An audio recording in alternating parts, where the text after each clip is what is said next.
300 guerriers, une passe étroite et un empire qui tremble. Elle n'avait pas de murs. Ses soldats étaient ses murs. Sparte, la cité de fer au cœur du Péloponnèse, un nom qui résonne encore comme un coup de bouclier. Depuis des siècles, historiens, philosophes et conquérants ont tenté de percer son secret. Mais la vérité spartiate est plus complexe, plus troublante que le mythe. Nichée dans la plaine de Laconie, entre le Taygète et le Parnon, baignée par les eaux de l'Eurota, Sparte s'est construite dans un écrin de pierre et de vent.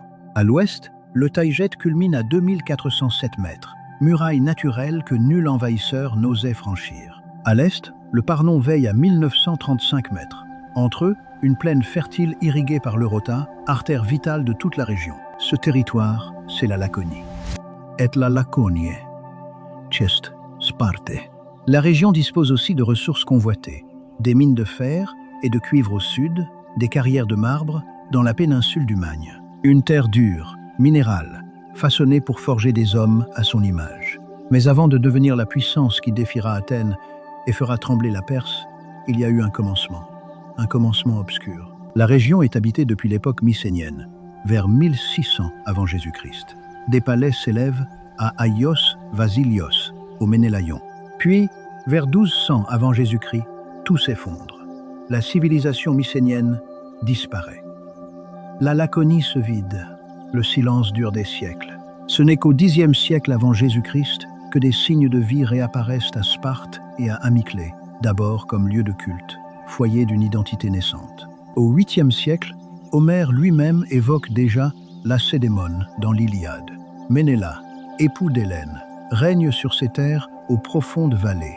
La cité naît alors de la fusion de 4 villages, par synocisme. Un 5e bourg, Amyclée, les rejoint dans des conditions que l'histoire a perdues. 4 villages. Undestine. L'organisation qui se met en place est radicale. D'un côté, les Périèques, population libre mais exclue de la citoyenneté, reléguée aux marges du territoire. De l'autre, les Ilotes, des serfs. Une population entière réduite à cultiver les terres des citoyens, sous une domination que les sources antiques décrivent comme brutale.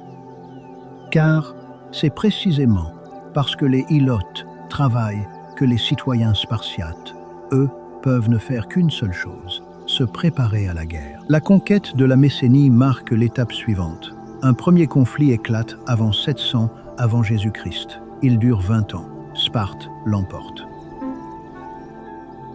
Puis une révolte, puis un second conflit décrit par le poète Tyrtée, et la Messénie tombe définitivement. Sparte est désormais maîtresse du sud du Péloponnèse, riche, puissante et de plus en plus redoutée. À la fin du 6e siècle avant Jésus-Christ, c'est une évidence. Sparte est la première force militaire du monde grec. Elle a constitué autour d'elle la Ligue du Péloponnèse. Ce réseau d'alliances englobe la quasi-totalité du Péloponnèse. Une seule cité résiste, Argos, rivale irréductible. Le roi Cléomène Ier gouverne de 520 à 490 avant Jésus-Christ.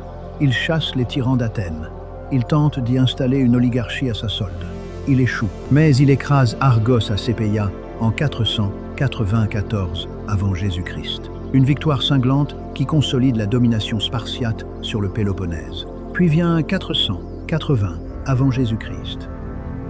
La Perse déferle sur la Grèce, et c'est Sparte qu'on choisit pour mener la résistance de toutes les cités grecques coalisées. 300 guerriers, conduits par le roi Léonidas, s'installent dans le défilé des Thermopyles. Ils ne sont pas seuls, mais ils sont l'âme de la résistance. Ils ralentissent l'avance perse. Ils meurent jusqu'au dernier. Mais ils gagnent du temps. Ce temps, la Grèce l'utilisera. À Salamine d'abord, sous commandement athénien, la flotte perse est brisée. À Platée ensuite, en 479 avant Jésus-Christ, sous commandement spartiate, les Perses sont définitivement repoussés du continent grec. L'hégémonie spartiate semble alors inébranlable. Mais la domination engendre la jalousie. Athènes grandit, s'enrichit, construit son empire maritime. La rivalité couve entre les deux cités les plus puissantes du monde grec. En 431 avant Jésus-Christ, elle explose. La guerre du Péloponnèse commence.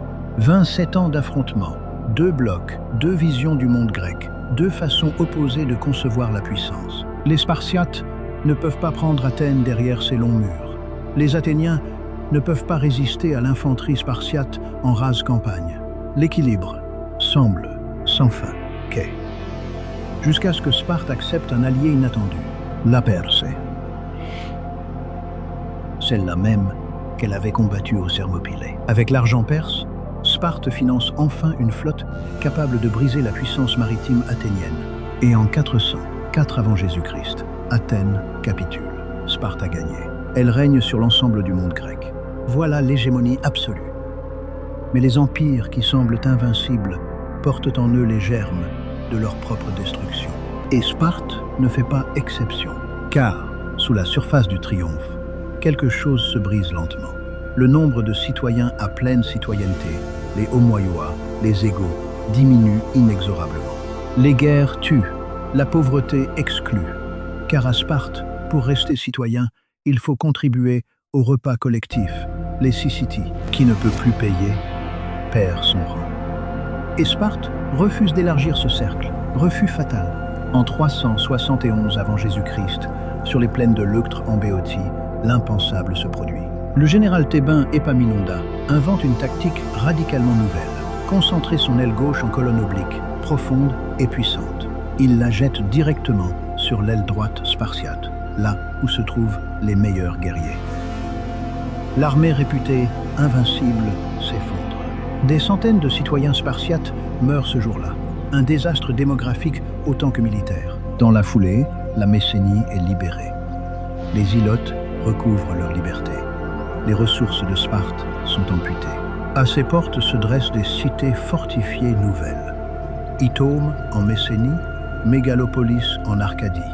La Ligue du Péloponnèse est dissoute. Sparte n'est plus hégémonique, elle est blessée. Mais pas encore abattue. Elle repousse Pyrrhos d'Épire en 272 avant Jésus-Christ. Mais vers 315, pour la première fois, elle se dote d'une fortification, une simple palissade. Elle reconnaît enfin que la supériorité de ses hoplites ne suffit plus à la défendre. Des tentatives de redressement sont entreprises sous Agis IV, puis Cléomène III, se réclamant d'un retour aux idéaux idéalisés de Lycurgue. Agis est mis à mort par les efforts. Cléomène réforme, se bat, perd. Après 146 avant Jésus-Christ, Sparte passe sous domination romaine. La cité qui ne voulait pas de murs a finalement perdu ses guerriers. Et pourtant, Sparte n'a jamais vraiment disparu des esprits. Thucydide l'a étudié, Platon l'a rêvé, Plutarque l'a raconté, la Renaissance l'a redécouverte. Ce que les fouilles archéologiques conduites à partir de 1904 par l'école britannique d'Athènes ont révélé, c'est une réalité plus nuancée que le mythe. Une aristocratie riche dominant un corps citoyen inégal. Sparte reste une question ouverte. Une cité bâtie sur le paradoxe. Des guerriers qui vivaient pour mourir. Une égalité de façade masquant des inégalités réelles. Une puissance qui se voulait éternelle et qui s'est éteinte faute d'avoir su se renouveler. Si ce voyage au cœur de la cité de fer vous a captivé, rejoignez-nous. D'autres civilisations oubliées, d'autres énigmes enfouies sous les siècles vous attendent, sur Chroniques oubliées, off.